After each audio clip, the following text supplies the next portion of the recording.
Mesdames, Messieurs, le plaisir est toujours le nôtre de vous savoir devant vos petits écrans pour suivre les programmes de Gabon 24, notamment le débat du 12-15 qui commence à l'instant. Aujourd'hui, nous parlons du référendum, un mécanisme nécessaire à la refondation de l'État démocratique. Et pour parler de cette question importante, nous avons deux invités. Le premier, lui, c'est le docteur Frédéric Mbamisang.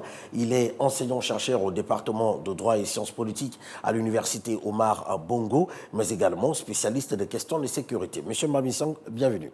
Bonjour. C'est un plaisir de vous avoir comme invité sur ce plateau. Et juste à côté de vous, nous avons Pierre Claver Tchema Iwesa. Il est enseignant, mais également membre de la société civile. Monsieur, bienvenue.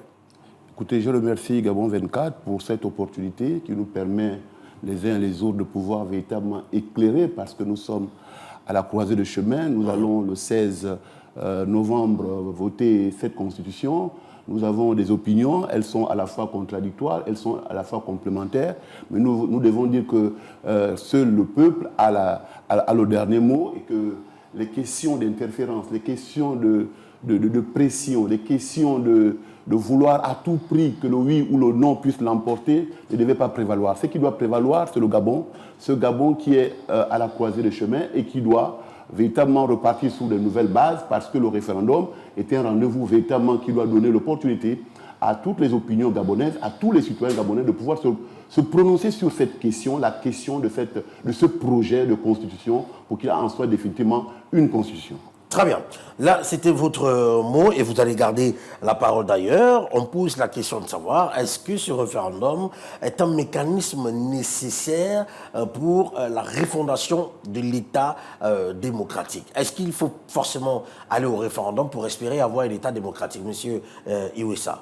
Bon, les choses ont été clairement déterminées au départ. Le CTRI a pris le pouvoir et a engagé un processus qui a constitué à d'abord recueillir un certain nombre de contributions, au total près de 38 000 contributions, et ensuite on est passé à la phase du dialogue national inclusif, et ensuite on a recueilli toutes ces informations, on les a planquées au niveau du Conseil constitutionnel national, qui par la suite a transité vers la constituante. Mais je rappelle que la constituante, en réalité, c'est le fait par les parlementaires ou un groupe de personnes déterminées de pouvoir rédiger la Constitution, de pouvoir peut-être l'amender, de pouvoir l'adopter, etc. Mais ce n'a pas été le cas. En tout cas, il y a eu des amendements, plein de 800 amendements. Donc, et après, le président a reçu le document et le CTRI s'est retrouvé pour avoir la monture finale. Alors, vous parlez de référendum. C'est un référendum pour véritablement vérifier si les Gabonais ont pris d'abord connaissance de ce document, l'avant-projet ou le projet. Il faut que les Gabonais individuellement prennent connaissance. Donc il faut qu'il y ait une ventilation de ce document. Je ne sais pas si les gens à Mekambo, dans les coins les plus reculés, à Malinga, à Mabanda, ont ce document pour pouvoir voter en connaissance de cause. Parce que nous sommes lancés avec le président Oligui qui a voulu changer les choses, qui a débarqué le pouvoir Ali et compagnie, et donc qui a voulu faire en sorte que nous devons de ce fait construire un pays où véritablement les populations doivent être à la décision. Il ne serait plus question que les décisions passent par le haut, mais que les décisions commencent par le bas. Donc la base, le peuple, c'est pourquoi on dit le gouvernement du peuple ou le gouvernement de la majorité. Et c'est ce référendum-là qui va décider si la continuité du processus, pour qu'on ne bouge finalement à un CTRI qui va partir et qu'on remette le pouvoir à la suite d'une élection transparente et équitable. De ce fait, donc, nous disons que le référendum s'impose, mais le référendum aussi, c'est un mécanisme démocratique. Parce que la démocratie, c'est quoi? La démocratie, c'est simplement le fait que le peuple souverain se prononce aussi sur les questions comme celle de la Constitution ou bien celle d'une question en lien avec les problématiques sociétales ou environnementales. Alors, monsieur Frédéric Mbamisang, vous écoutez très bien monsieur Iwesa qui estime, et il a tout à fait raison d'ailleurs, que ce référendum c'est une consultation du peuple et c'est de la population. Et cette population devrait se prononcer sur cette constitution le 16 novembre prochain. Est-ce que là, on parlerait de gage démocratique du moment où cette population semble ne pas comprendre la nécessité ou encore l'importance même de ce référendum? Je pense que le Gabon s'engage vers une nouvelle ère de transparence démocratique après les élections controversées du 30 août 2023. Et je pense que lorsqu'on parle de la démocratie et qu'on en vienne à définir la démocratie, c'est d'abord le pouvoir du peuple, par le peuple et pour le peuple. Donc, lorsqu'on veut construire un État démocratique, c'est à l'échelle du peuple qu'il faut d'abord aller fonder cette démocratie. Et aujourd'hui, contrairement à certains qui pensent que le référendum n'avait pas lieu, je pense que le référendum a lieu parce qu'il faut redonner la parole à la population pour que le peuple puisse s'exprimer et donner son avis par rapport au projet du nouveau Gabon que nous voulons construire. C'est en ce sens-là que le référendum devient un moyen de consultation démocratique parce que chaque citoyen est invité à se prononcer librement sur ce qu'il pense de la Constitution en gestation. Et vous voyez qu'il n'y a pas d'épreuve de force. Il n'y a pas d'épreuve de force. Ce n'est pas une campagne comme les campagnes présidentielles où on demande aux gens de voter pour X ou Y. Mais c'est un texte que les Gabonais sont conscients. Ils en ont pris conscience. Et contrairement à ce que pense mon interlocuteur, je pense que le texte a été assez véhiculé. Et aujourd'hui, dans mon village, à Elop, je pense qu'il y a des gens qui ont animé un séminaire sur justement les termes les termes que renferme ce document. Et je pense que également hier, j'ai suivi à Anjolé, j'ai suivi à Lebamba, à Tubanga, les nobles Gabonais auprès des populations. Ils sont partis pour expliquer la nouvelle constitution à la population. Et cette nouvelle monture a vraiment été bien vulgarisée. Alors, vous gardez la parole, M. Mbamissang, pour nous dire un tout petit peu. Est-ce que du moment où, au vu de ce qui se fait sur les réseaux sociaux et un peu partout, il y a des Gabonais qui appellent à ce qu'il puisse y avoir de l'abstention par rapport à ce référendum, un rendez-vous important pour la population, l'adoption ou non de cette constitution. Qu'est-ce qu'il faut, à partir de cet instant, faire comprendre aux Gabonais l'importance même de ce référendum au vu de ce qui se fait, au vu de ce qui est véhiculé sur les réseaux sociaux?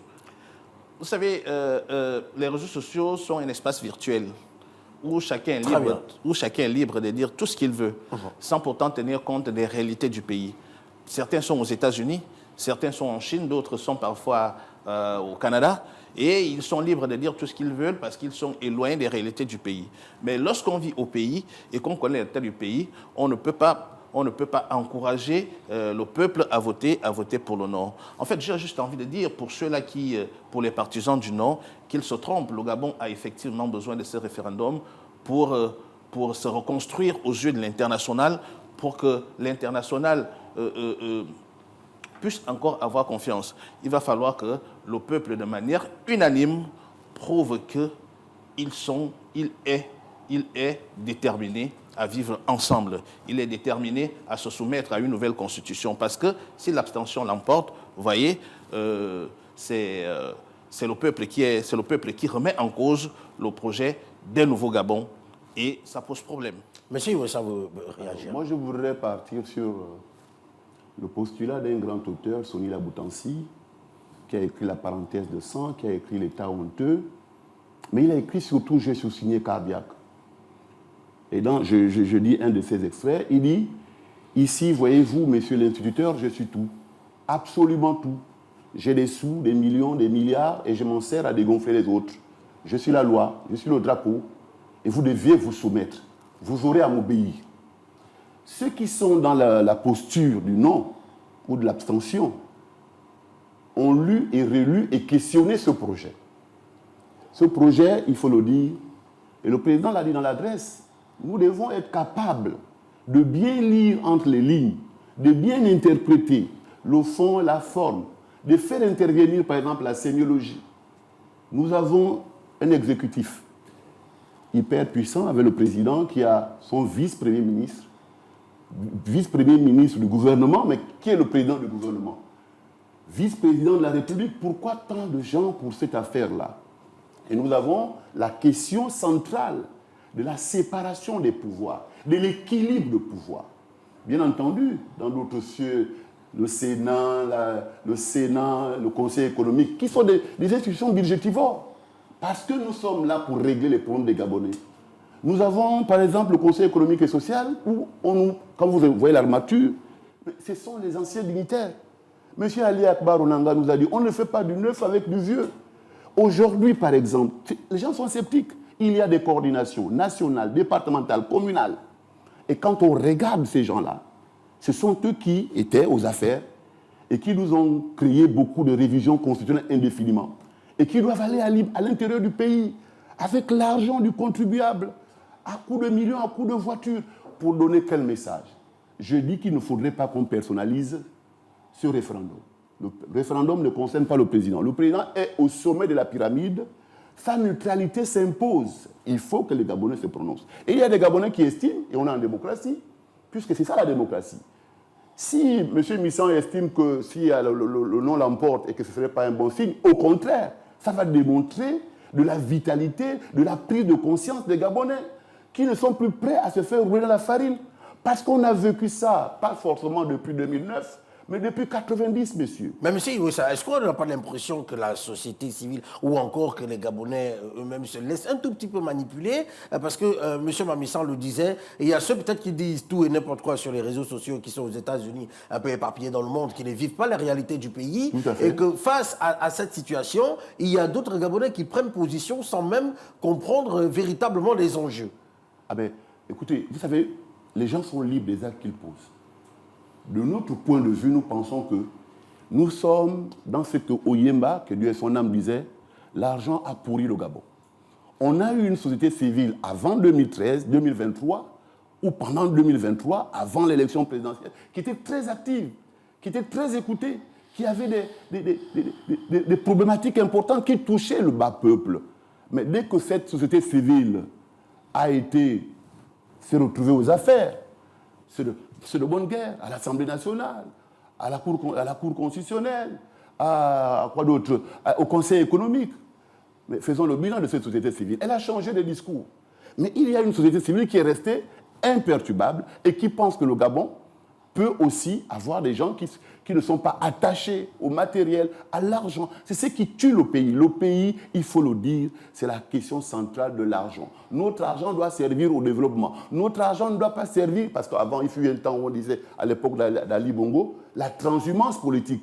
Mais on assiste aussi à une transhumance de la société civile, même si le nouveau projet a acté la présence de la société civile comme acteur essentiel. Est-ce que ce n'est pas l'un des éléments central. Mais est-ce que ce n'est pas l'un des éléments qui devrait, bien entendu, faire comprendre à tous les Gabonais qu'il y a quand même évolution dans le nouveau texte fondamental qui a été élaboré par des constitutionnalistes, puisque là, vous évoquez également un point qui est très important. Aujourd'hui, la société civile a son mot à dire dans la construction du pays. Est-ce que là, ce n'est pas un enjeu important à prendre en compte par rapport à ce référendum? La société civile est diverse. Il y a une société civile qui est engagée politiquement, elle est aux affaires, et une autre qui est restée attachée aux réalités des populations. La précarité, le pouvoir d'achat. Les questions politiques, elles sont essentielles. La question, par exemple, de l'institution de la présidence. La question des institutions comme l'Assemblée nationale. Et comme le Sénat, si vous voulez qu'on en parle.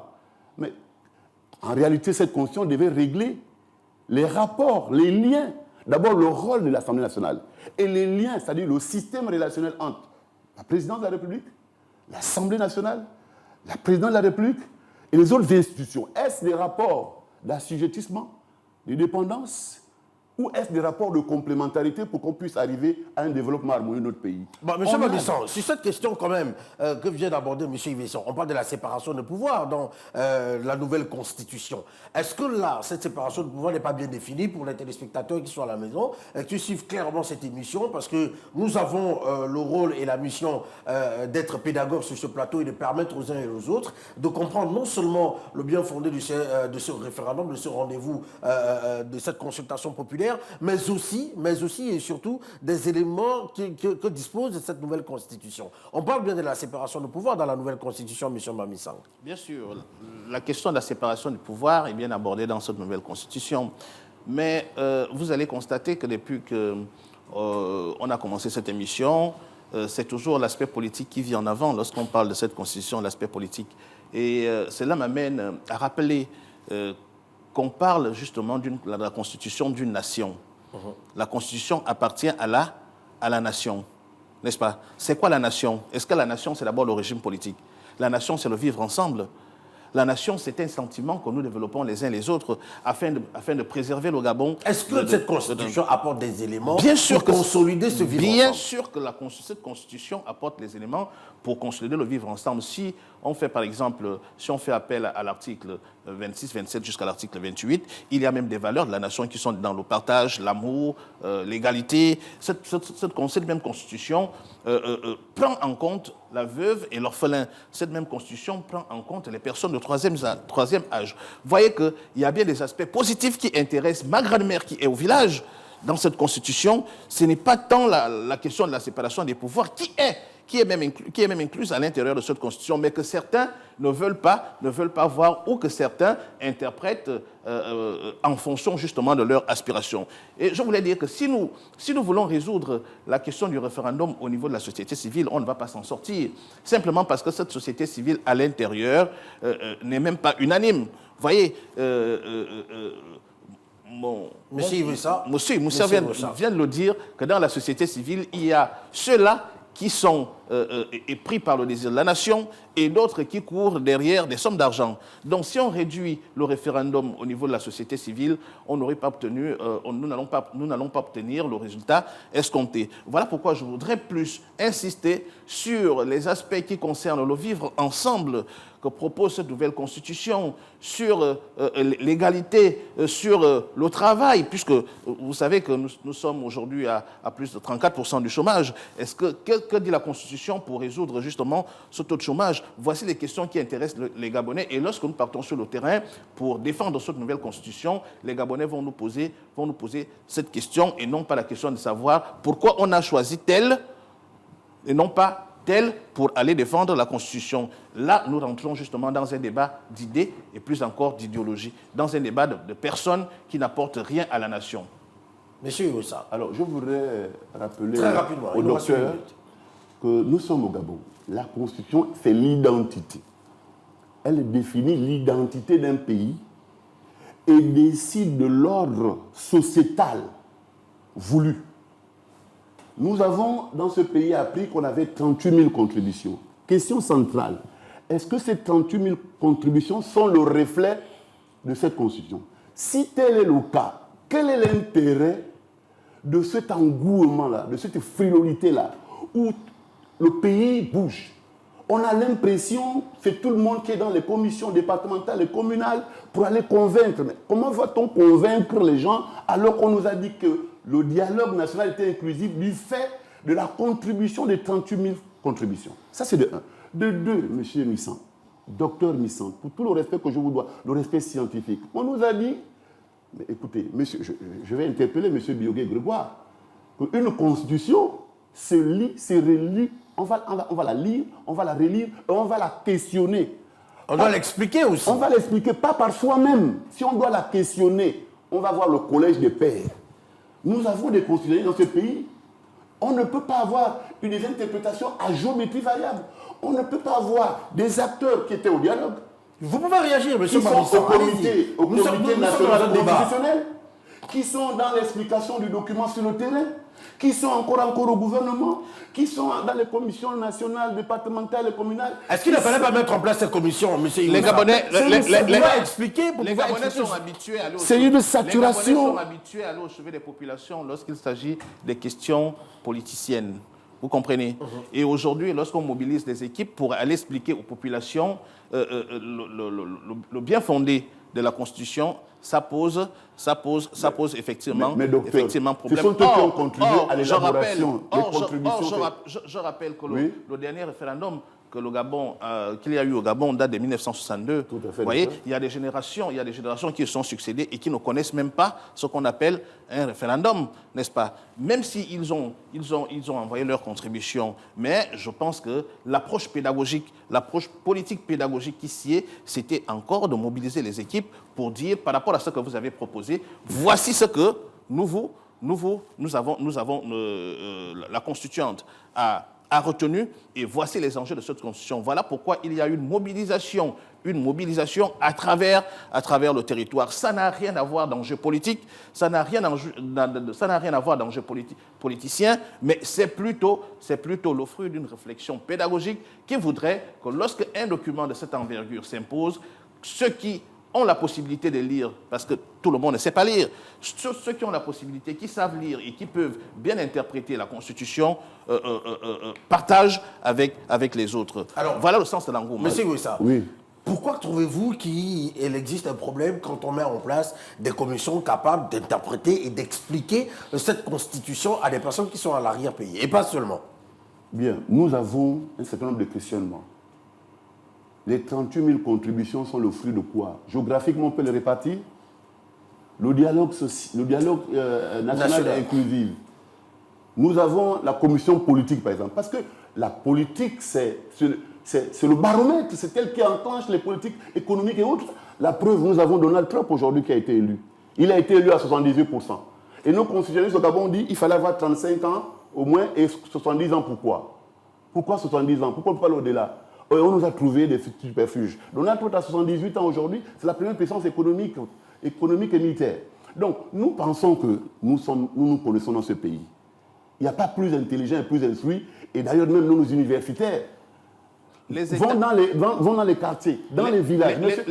Monsieur Télésphore Ngomou, les États ont ceci en particulier, qu'ils défendent leur souveraineté. Par contre... Permettez, monsieur Wissa, permettez la réaction de monsieur Bamissa. Le ministère de l'Intérieur... Pour répondre à votre question... Nous dit maintenant, à 2 à 3 jours ou à une semaine d'élection, que ceux qui étaient à l'intérieur du fait des vacances, du fait de la pluie et tout ça, puissent maintenant... Mais c'est compliqué, ça. Pour répondre à votre question, je voudrais dire que les États ont ceci en commun, qu'ils défendent d'abord leur souveraineté.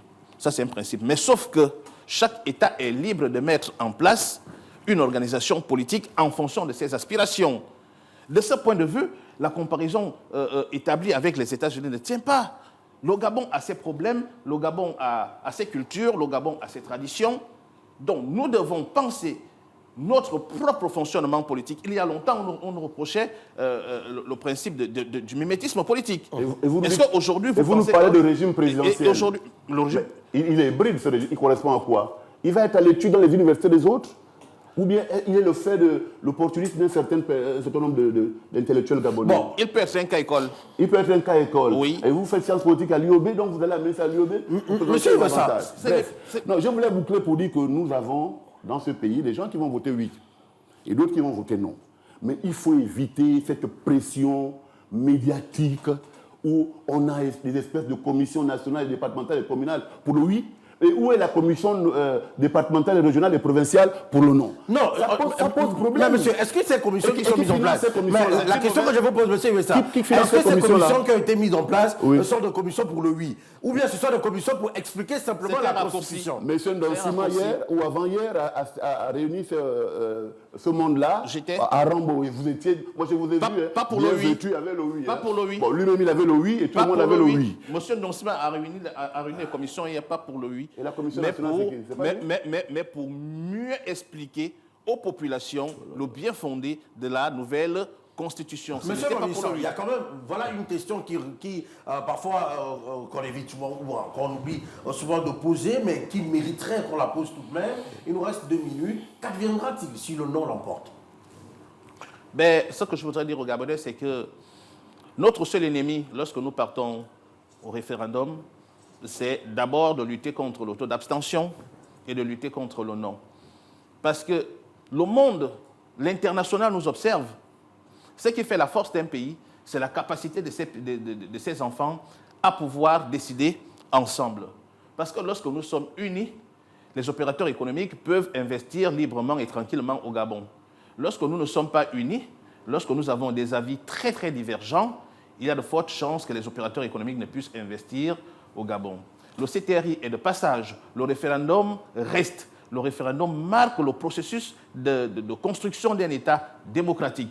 Si vous votez pour le non, dites-vous bien que vous votez pour le non pour le nouveau Gabon. Si vous votez pour le oui, dites-vous bien que vous votez pour le oui pour le nouveau Gabon. Mais sachez que vos avis comptent et seul le oui peut faire en sorte que nous attirons plus d'opérateurs économiques et que nous puissions donner, j'ai envie de dire, une nouvelle idée, nous pouvons donner, montrer au monde entier que nous sommes unis. Et plus on est unis, plus on gagnerait aux yeux du monde. C'était là votre mot de fin, M. Mbamissa. Très rapidement, M. Iwessa.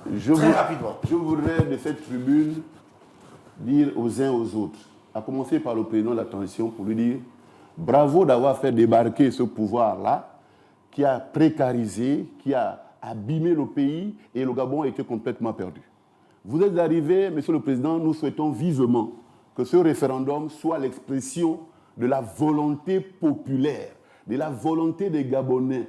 Il faudrait donner aux uns aux autres les mêmes moyens de pouvoir s'exprimer, d'exprimer leurs pensées, d'exprimer leurs différences, parce que c'est dans la différence et la diversité que le Gabon deviendra une véritable démocratie. Pas une démocratie, comme le disait M. Mbabe Solo, façon. La Constitution, c'est l'identité, c'est l'ordre politique, législatif, social que l'on voulait impulser, une nouvelle impulsion. Et nous pensons qu'avec vous, le Gabon peut véritablement changer. Mais vos collaborateurs qui pensent qu'en allant faire 90% à Makoko ou à Mekambo ou dans le Gabon pour vous apporter des résultats, pour dire qu'ils ont travaillé comme il se doit, doivent comprendre que le Gabon ne peut plus continuer avec ces schémas. Ces schémas ont montré leurs limites, Monsieur le Président Oligui. Vous êtes un homme éclairé et je pense qu'avec vous, nous pouvons bâtir un Gabon véritablement nouveau. Merci, Monsieur Iwessa. À la remorque des schémas anciens. Ce Gabon Monsieur Iwessa, nous sommes arrivés à la fin de cette émission. Sur l'unité nationale. Merci à vous, M. Mbamissa. Merci à vous, M. Iwessa. Je rappelle que vous êtes docteur Frédéric Mbamissa, enseignant-chercheur au département de droit et sciences politiques à l'Université Omar Bongo, mais également spécialiste des questions de sécurité. Merci d'avoir accepté notre invitation. Et juste à vos côtés, on avait Pierre Claver Tchema Iwessa. Il est enseignant et membre de la société civile. Merci à vous, chers téléspectateurs, d'être bonjour quand même. De ce programme. On parlait du référendum, un mécanisme nécessaire à la refondation de l'État démocratique. On se retrouve très vite sur les antennes de Gabon 24. Au revoir.